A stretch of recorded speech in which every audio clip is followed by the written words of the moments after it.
Povo de Deus, boa noite, paz seja convosco. Para quem estiver assistindo e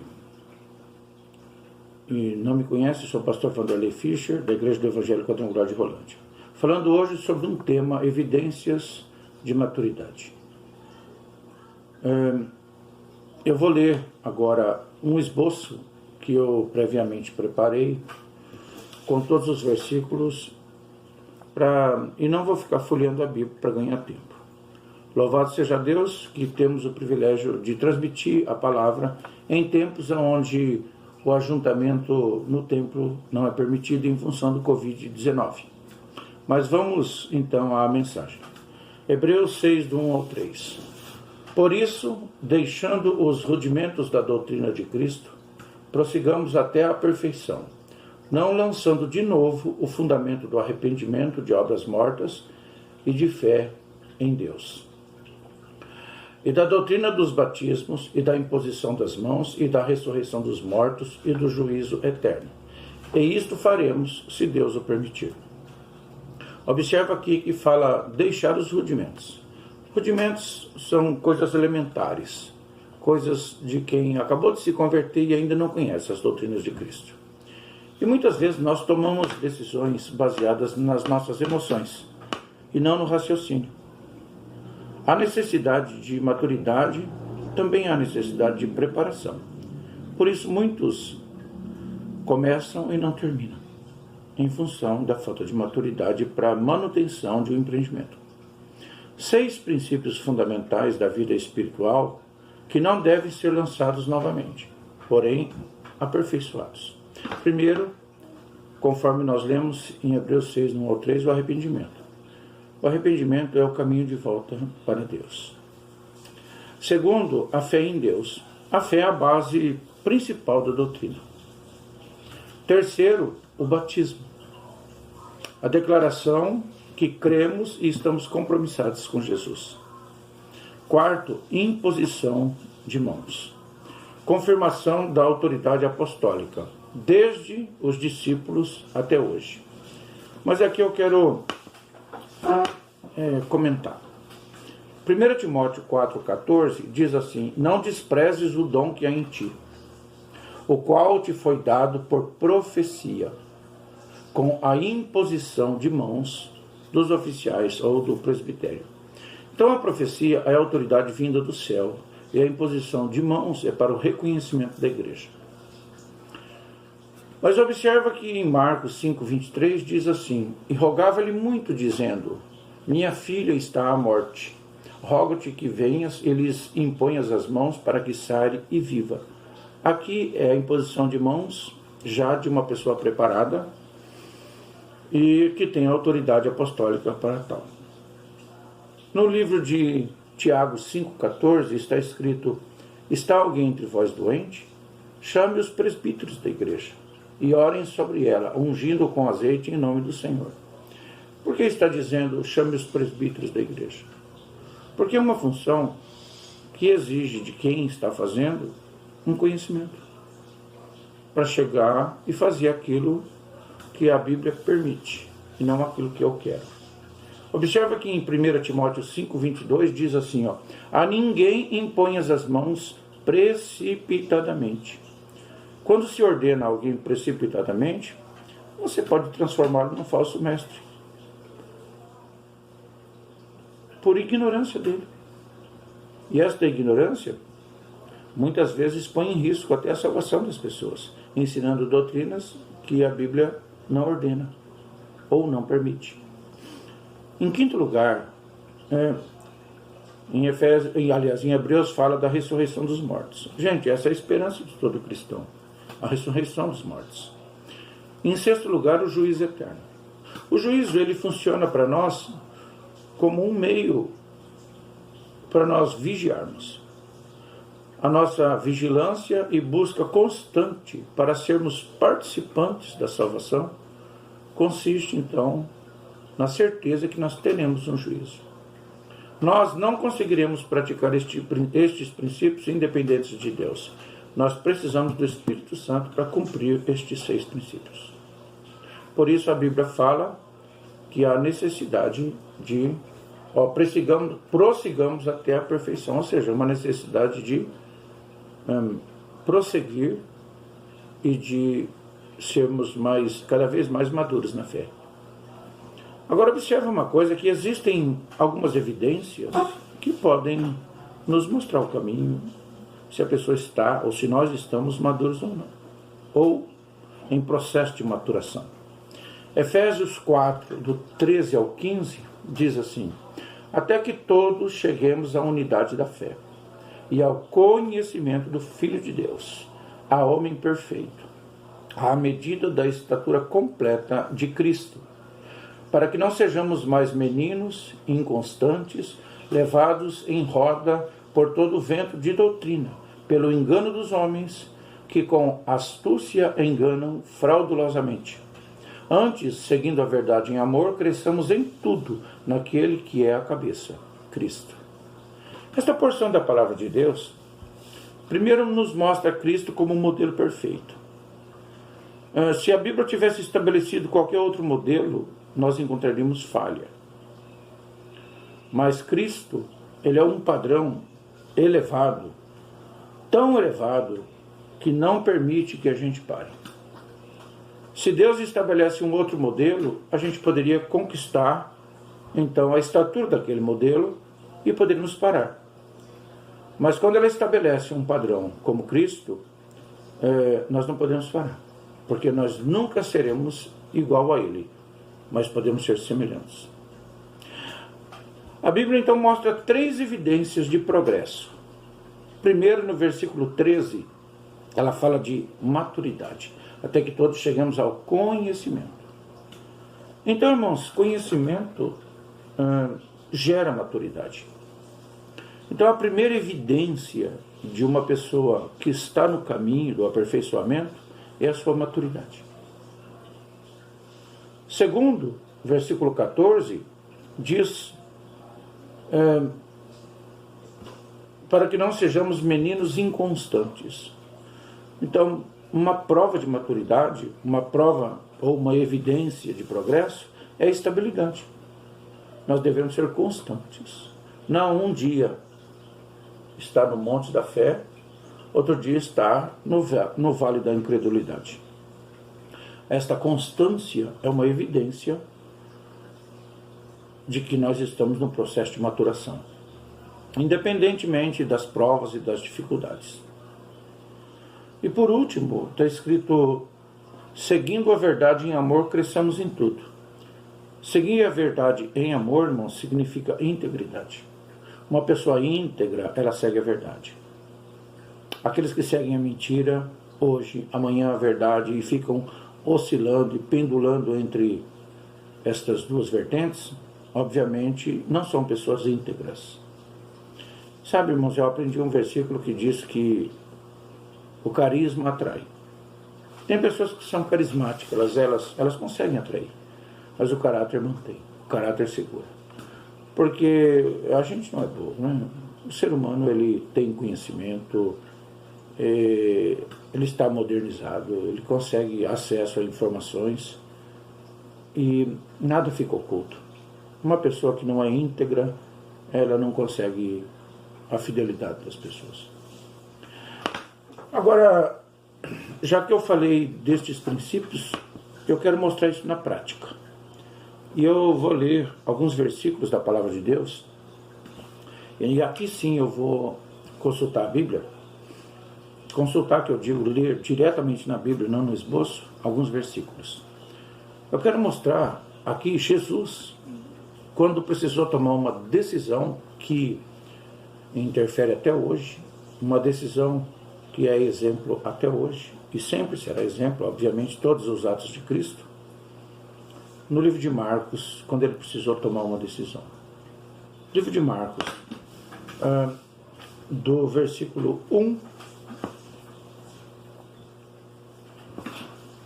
aliás, o versículo 1 e o 2, o 7 ao 10, diz assim: e logo que se aproximaram de Jerusalém, de Betfagé e de Betânia, junto ao Monte das Oliveiras, enviou 2 dos seus discípulos e disse-lhes: ide à aldeia que está defronte de vós, E logo que ali entrardes, encontrareis preso um jumentinho, sobre o qual ainda não montou homem algum. Soltai-o e trazei-o. Versículo 7. E levaram o jumentinho a Jesus, e lançaram sobre ele as suas vestes, e assentou-se sobre ele. E muitos estendiam as suas vestes pelo caminho, e outros cortavam ramos das árvores e os espalhavam pelo caminho. E aqueles que iam adiante e os que seguiam clamavam, dizendo: Hosana, bendito o que vem em nome do Senhor. Bendito o reino do vosso pai Davi, que vem em nome do Senhor. Hosana nas alturas. E Jesus entrou em Jerusalém, no templo, e tendo visto tudo ao redor, como se já fosse tarde, saiu para Betânia com os 12. Observa que ali estava acontecendo o cumprimento de uma profecia. Eles se aproximaram de Jerusalém, e do versículo 8 ao 10 nós vemos a entrada triunfal de Jesus em Jerusalém, onde o povo o reconhecia como mestre, e havia ali uma alegria pelo cumprimento do Salmo 118, 25, 26, onde está escrito: salva-nos agora, te pedimos, ó Senhor. Ó Senhor, te pedimos, prospera-nos. Bendito aquele que vem em nome do Senhor. Nós vos bendizemos desde a casa do Senhor. Estava se cumprindo aqui este versículo, aonde Jesus estava sendo recebido com alegria, e as pessoas estavam dizendo: salva-nos, hosanas. Então, ali, o Salmo 118, 25 e 26 estava sendo cumprido. Mas não somente esse. O livro de Zacarias 9:9 diz assim: alegra-te muito, ó filho de Sião, exulta, ó filho de Jerusalém, eis que o teu rei virá a ti, justo e salvador, pobre e montado sobre um jumento. Obviamente, não precisa alongar nesta explicação, porque isso estava acontecendo. Jesus estava entrando em Jerusalém, montado em um jumentinho. Então, irmãos, tudo estava sendo cumprido, existia alegria, existia euforia, porém, no versículo 11, observe o que acontece. Jesus entrou no templo em Jerusalém, e ele viu tudo em redor, ele analisou tudo o que estava acontecendo. Depois ele saiu para Betânia. O que aconteceu ali? No versículo 12, olha o que está escrito: e no dia seguinte, quando saíram de Betânia, teve fome. Ou seja, no dia seguinte eles saíram de Betânia. Jesus entrou no templo, observou o que estava acontecendo, foi para casa dormir, e no dia seguinte ele voltou novamente para Jerusalém. Então, o que aconteceu? Entre 2 dias existe uma noite. E esta noite é justamente para que a gente reponha as ideias, para que a gente descanse, para que a gente saia do ambiente, do momento em que nós vimos alguma coisa, que nós participamos de alguma coisa que nos abalou emocionalmente. E neste momento é hora de aplicar as 3 evidências de maturidade. Primeiro, maturidade, obviamente, que é a ponderação. Não tomar atitude no momento da ira, do nervoso, da decepção. Segundo, estabilidade. Expulsar os que vendiam no templo é o que ele precisava fazer, porque é o que estava acontecendo. E terceiro, a integridade. Jesus não poderia negociar a verdade, porque aqui, irmãos, nós temos os versículos que falam do que aconteceu. Observa que no versículo 15,